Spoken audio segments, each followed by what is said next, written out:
Salut les mates, c'est Rage the Recruit, vous avez bien sûr. Bon les mates, j'espère que vous avez la forme, la patate. Dans cette vidéo, qu'est-ce qu'on voit? On voit comment réussir son entretien pour une alternance en 2023. Et on voit ça juste après le jingle.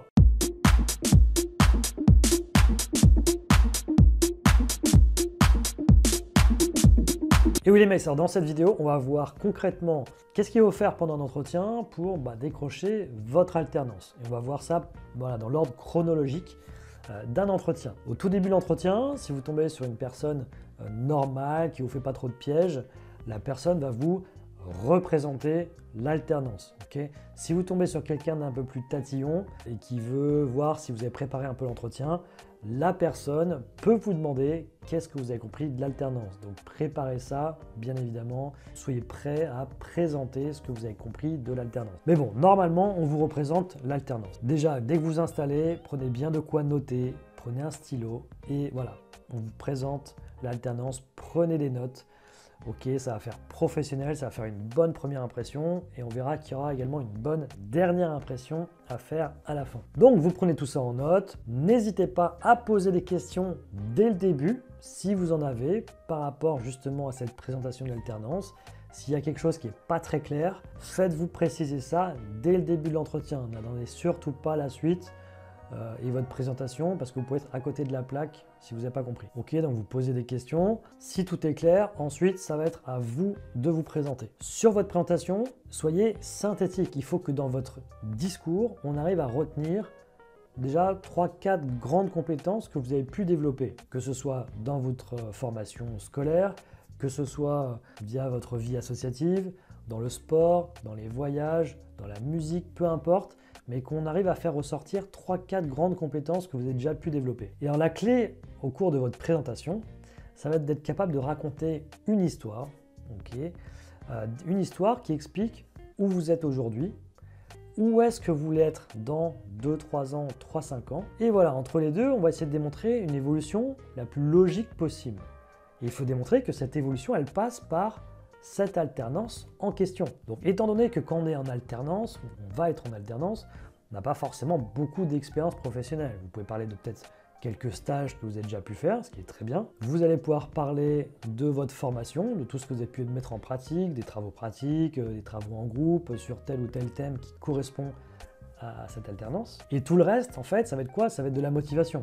Okay, c'est pour ça que plutôt que de parler sur la motivation dans le vide, si vous êtes capable de bien décrire un objectif à terme, toute votre motivation va tourner autour de cet objectif à atteindre. Donc dans votre présentation, essayez d'être le plus concret possible, de donner des exemples de ce que vous avez pu faire, de faire des parallèles à chaque fois entre les tâches qui vont être réalisées sur l'alternance et certaines tâches que vous avez déjà pu réaliser dans votre passé. Quand vous parlez d'une expérience, utilisez bien la méthode de l'entonnoir, partir du plus général pour après aller dans du plus spécifique. Okay, il faut être capable au début de présenter le contexte, le plus général, donner une image globale et seulement après vous rentrez dans du détail. Si pour un stage par exemple, vous allez présenter dans quelle entreprise, dans quel service, la fonction que vous avez occupée en tant que stagiaire et ensuite faites ressortir les 3-4 grandes tâches que vous avez pu avoir sur ce stage et vous les énumérez au tout début. Et après, vous reprenez tâche par tâche et vous allez développer tout ça plus longuement pour faire quelque chose de professionnel, de carré, de construit et ne pas partir dans tous les sens. À la fin de la présentation de ce stage ou de ces stages, n'hésitez pas à dire qu'est-ce que vous en avez retiré, qu'est-ce que ça vous a apporté. Ça, c'est très important. Les recruteurs aiment bien ça. Et directement après, on est déjà à la fin de l'entretien. Donc, qu'est-ce qui se passe en fin d'entretien? On vous redemande si vous avez des questions. Donc, moi, je conseille toujours d'avoir quelques questions à poser. Les questions, ça montre votre motivation. Donc, n'hésitez pas à poser des questions. Et à la fin de cette séance de questions, c'est terminé. Bon, est-ce que vous avez d'autres questions? Non? Bon, écoutez, merci. Et c'est là où on va faire la dernière bonne impression. Qu'est-ce que c'est? C'est faire une petite conclusion très rapide. On ne part pas sur un monologue.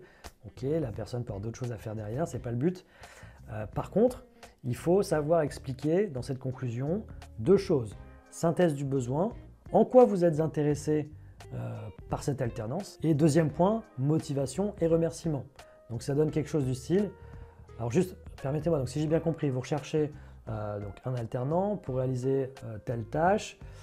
Écoutez, moi sachez que je suis particulièrement intéressé pour telle et telle raison, comme j'ai pu vous l'expliquer au cours de l'entretien. Et je tenais tout simplement à vous remercier de m'avoir reçu aujourd'hui. Très rapide, ok, 30-40 secondes max pour marquer les esprits à la fin, dire que vous êtes motivé, parce que si on ne le dit pas, il n'y a rien d'évident. Ok, c'est peut-être évident pour vous, pour celui qui passe l'entretien, c'est dans sa tête, mais tant que c'est pas dit, il n'y a rien de clair. Ok, donc bien repréciser ça à la fin, petite conclusion, et vous aurez même l'occasion, ça c'est pour l'entretien, vous aurez même l'occasion, quelques jours après, de faire un petit mail de motivation pour refaire part de votre intérêt pour cette alternance. Voilà les mails, ce que je voulais vous dire. Si vous avez des questions, n'hésitez pas à les laisser dans les commentaires. Bonne chance dans votre recherche d'alternance et profitez bien de la chaîne. Il y a plus de 200 vidéos, donc il y a plein de conseils. N'hésitez pas à fouiller. Et moi, je vous dis à très vite pour une prochaine vidéo. Allez, ciao!